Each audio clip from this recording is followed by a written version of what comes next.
never happened. You did not sleep through it, you did not travel, you did not lose your memory. The world simply moved on without those days. Now here is the part that will shake you to your core. This did not happen in a dream. This did not happen in a movie. This did not happen in some ancient myth passed down around a fire. This happened in real life, to real people, on a real Tuesday morning. And the terrifying thing, the people in charge did not warn anyone, they did not ask for permission, they did not hold a vote. They just deleted the days. And the world had no choice but to accept it. To understand how 10 days were stolen from humanity, we need to go back, way back, over 2,000 years ago, to the most powerful empire the world had ever seen. Rome. At the height of Roman civilization, time itself was considered a matter of political power. The Roman calendar was not just a tool for farmers to track planting seasons. It was a weapon, a symbol of dominance. Whoever controlled the calendar controlled reality itself. And no one understood this better than one man. Julius Caesar. In 46 BC, Caesar looked at the Roman calendar, a chaotic, inconsistent, politically manipulated mess, and decided he was going to fix it. Not adjust it, not patch it, fix it completely. He brought in the best astronomer in the known world, a Greek scholar from Alexandria named Sosigenes, and together they built something revolutionary. They called it the Julian calendar. And for its time, it was a masterpiece. The Julian calendar gave the world 365 days per year, with one extra day added every 4 years to account for the fact that the Earth does not orbit the Sun in a perfect whole number of days. That extra day every 4 years, we still call it a leap year today.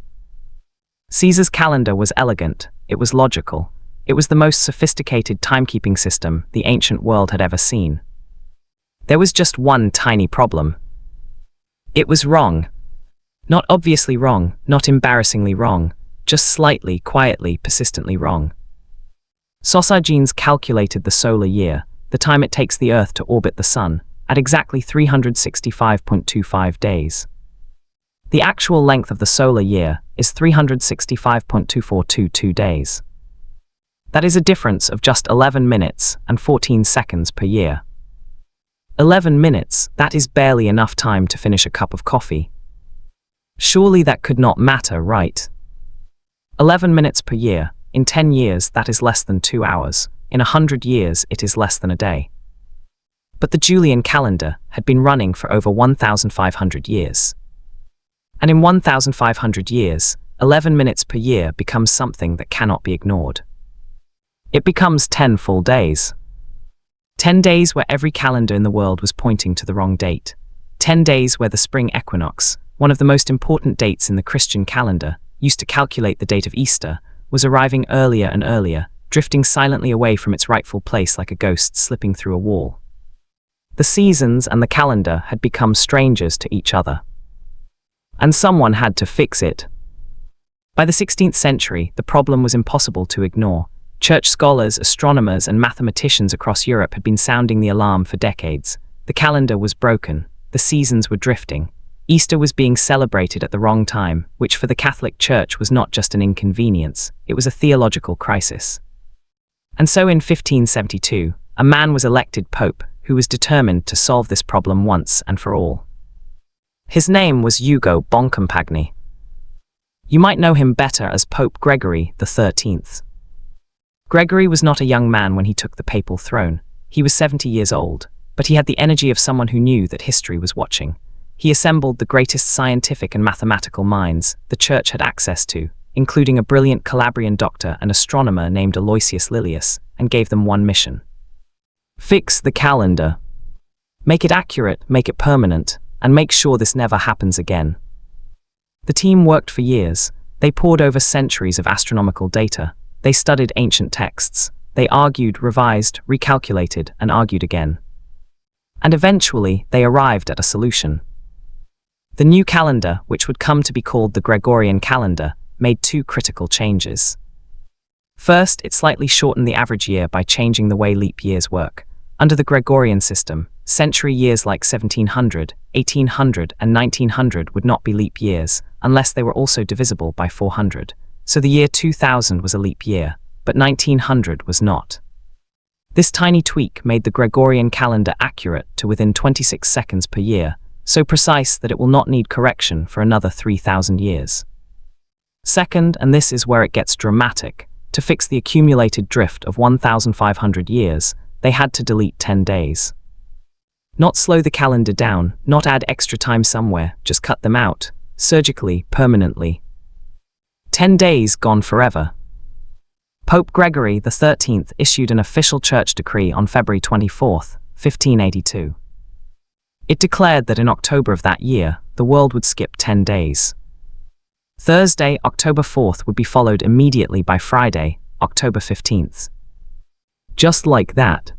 No October 5th, no 6th, no 7th, 8th, 9th, 10th, 11th, 12th, 13th, or 14th. Those 10 days would simply cease to exist. Picture what that night must have felt like. Ordinary people, farmers, merchants, mothers, priests, going to bed on the night of October 4th, 1582, with absolutely no idea that when they woke up, the world would be 10 days older than it was when they closed their eyes. Think about what that meant in practical terms. If your loan was due on October 10th, it was now due immediately, because October 10th no longer existed.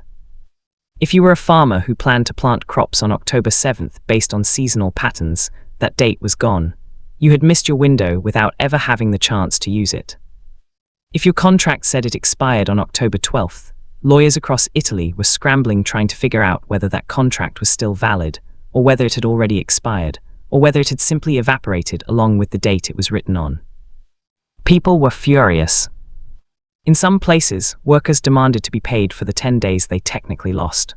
Landlords argued that since 10 days had been removed, rent that was due in those days should simply be cancelled. Debtors claimed their debt deadlines had passed without them being given a chance to pay. Creditors said the opposite. The legal chaos was enormous. But the Catholic Church had spoken, the Pope had decreed it, and in the Catholic nations of southern Europe, Italy, Spain, Portugal, and Poland, the change was adopted almost immediately. October 4th, then October 15th, just like that. But not everyone obeyed. The Protestant countries of Northern Europe, England, Germany, the Netherlands, and the Scandinavian nations refused. They were not about to let a Catholic Pope tell them how to count their days. This was the height of the Reformation. Religious tensions were at a boiling point across the continent. So Europe split in two. Catholic countries on one calendar, Protestant countries on another, 10 days apart. This created extraordinary confusion for anyone who had to deal with both sides. Merchants trading between England and Italy would arrive at a port and discover that their shipment was either 10 days late or 10 days early, depending on which calendar their contract had been written under. Diplomats negotiating treaties had to carefully specify which calendar they were using when they wrote down meeting dates, otherwise one delegation might show up 10 days after the other had already left. Letters sent between Protestant and Catholic countries were dated in ways that made no logical sense.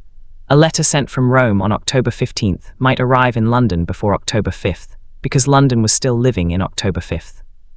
Time had fractured across a continent. England held out for a remarkable 170 years. For a century and 3/4, England stubbornly clung to the Julian calendar, while most of the rest of Europe had moved on. But by the mid-1700s, the situation had become absurd. Britain was now not 10 days behind the Gregorian calendar, but 11, because another leap year had come and gone under the old system. And the British Empire was growing. Trade, diplomacy, science, and communication were increasingly global. You simply could not run an empire while operating on a completely different calendar than everyone else. In 1751, the British Parliament passed the Calendar New Style Act. And in September 1752, Britain did what the Catholic countries had done 170 years earlier. They went to sleep on Wednesday, September 2nd, 1752, and woke up on Thursday, September 14th, 1752. 11 days gone. The public reaction was immediate and visceral. Riots broke out in some English cities. People took to the streets, chanting a phrase that has echoed through history books ever since. Give us back our 11 days. They genuinely believed that 11 days of their lives had been stolen, that they were now somehow 11 days closer to death without having lived those days. that they had aged without the benefit of the time. The anger was real, the confusion was real, and the feeling that someone had reached into the fabric of time and removed a piece of it without asking was very, very real. The last major holdout was not a country most people would expect. Russia. Russia did not adopt the Gregorian calendar until 1918, after the Bolshevik Revolution, which creates one of the strangest historical ironies ever recorded. The event we know as the October Revolution, the communist uprising that changed the course of the 20th century, actually took place in November by the Gregorian calendar. It is called the October Revolution because, by the old Russian calendar, it happened in October. But by the calendar the rest of the world was using, it was November 7th, 1917. A revolution named after a month that did not exist in the universal timeline. So what does all of this mean for us today? Why does any of this matter? Here is what I want you to think about. We treat time like it is a fixed, immovable, natural thing, like it exists independently of human beings, like the hours and days and years were carved into the universe itself, and we simply discovered them. But the story of the calendar teaches us something completely different. Time, as we measure it, is a human invention. The hours on your phone right now were decided by committees, papal decrees, parliamentary acts, and political compromises made by people who are long dead. The calendar you use to schedule your dentist appointment and celebrate your birthday is the product of thousands of years of argument, miscalculation, correction, and power struggles. There is nothing natural about October 31st being Halloween. There is nothing inevitable about January 1st being the new year. There is nothing cosmically ordained about the fact that there are 24 hours in a day, 7 days in a week, or 12 months in a year. It was all decided by humans for humans. The stars do not know what day it is. The sun does not know it is Tuesday. The universe has no concept of the year 2024, or the month of September, or the hour of 3 o'clock in the afternoon. That is entirely us. And the fact that we once had to delete 10 days from the calendar to make our human system align better with the actual movement of the planet, that should tell you everything about how fragile our grip on time really is. Think about how much of your life is organized around a system that was wrong for 1,500 years and nobody noticed. Or rather, people noticed, but no one with power wanted to deal with it. Think about how many other systems in your life work the same way. Structures that were built on flawed foundations, that have been running incorrectly for decades, that everyone knows are broken, but that no one wants to fix because fixing them means admitting how wrong they were, and because the fix itself will cause enormous short-term disruption. The calendar is a metaphor, and it is not a subtle one. On the night of October 4th, 1582, ordinary people went to bed in one world and woke up in another. 10 days had been taken from them, not by a war, not by a plague, not by a natural disaster, but by a decision, made in a room, by people with enough power to make it stick. And the world moved on. The missing days were never recovered. No one got them back. They exist now only in history books and the gap between two dates on a 16th century calendar. But here is the question I want to leave you with. If they could delete 10 days from the world's clock and the world simply accepted it, what else have we accepted without question? What other facts about the world we live in are simply decisions that someone made a long time ago, decisions that we have inherited without ever being asked to vote on them? Time is the one thing every human being on Earth shares equally. Rich or poor, powerful or powerless, we all get the same 24 hours in a day. Or do we?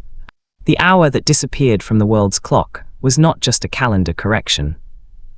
It was a reminder that the systems we trust the most, the ones we never think to question, are often the ones most worth examining. If this made you think differently about time, or about anything else you have always taken for granted, share this video with someone who needs to hear it. And drop in the comments, what other facts about our world do you think deserve a second look? I will see you in the next one.